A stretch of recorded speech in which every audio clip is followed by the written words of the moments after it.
KPCC പുനഃസംഘടനയിലെ അഭിപ്രായ വ്യത്യാസങ്ങൾ മറനീക്കി പുറത്തെത്തിയതിന് പിന്നാലെ ഗ്രൂപ്പ് പ്രവർത്തനം സജീവമാക്കാൻ ഒരുങ്ങിയ അസംതൃപ്തർ. KPCCയുടെ പുതിയ നേതൃനിര ചുമതലയേറ്റ ശേഷം എ ഗ്രൂപ്പിന്റെ രഹസ്യയോഗം MM ഹസന്റെ വസതിയിൽ ചേർന്നതായാണ് സൂചന.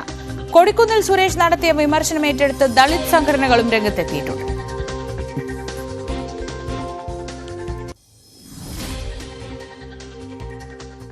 MM ഹസനെ UDF കൺവീനർ സ്ഥാനത്ത് നിന്ന് മാറ്റിയതിലുള്ള കടുത്ത അമർഷത്തിലാണ് മുസ്ലിം ജമാഅത്ത് ഉൾപ്പെടെയുള്ള സംഘടനകൾ.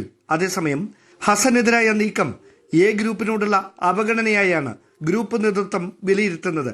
തിങ്കളാഴ്ച സണ്ണി ജോസഫിന്റെ നേതൃത്വത്തിലുള്ള KPCC ഭാരവാഹികൾ ചുമതലയേറ്റതിന് പിന്നാലെ MM ഹസന്റെ വസതിയിൽ ചേർന്ന എ ഗ്രൂപ്പിന്റെ രഹസ്യ യോഗത്തിൽ പുനഃസംഘടനയിലെ വിയോജിപ്പ് പരസ്യ ചർച്ചയായതായാണ് വിവരം.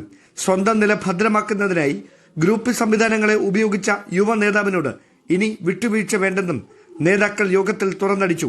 പുറമെ എ ഗ്രൂപ്പ് എന്ന് പ്രചരിപ്പിക്കുകയും രഹസ്യമായി അന്തർധാരകൾ ഉണ്ടാക്കുകയും ചെയ്യുന്ന നേതാക്കളോട് മൃദു സമീപനം വേണ്ടെന്നും അഭിപ്രായമുയർന്നു. അതേസമയം സ്ഥാനാരോഹണ ചടങ്ങിൽ കൊടിക്കുന്നിൽ സുരേഷ് നടത്തിയ പരസ്യ വിമർശനം ദളിത് സംഘടനകളും ഏറ്റുപിടിച്ചിട്ടുണ്ട്. കോൺഗ്രസ് ഈഴവ വിരുദ്ധ പാർട്ടിയായി മാറിയെന്ന വെള്ളാപ്പള്ളി നടേശന്റെ വിവാദ പരാമർശത്തിന് പിന്നാലെയാണ് നേതൃത്വത്തെ വെട്ടിലാക്കി പ്രവർത്തക സമിതി അംഗം കൂടിയായ കൊടിക്കുന്നിൽ സുരേഷും ദളിതരോടുള്ള അവഗണനയ്ക്കെതിരെ നിലപാട് പരസ്യമാക്കിയത്.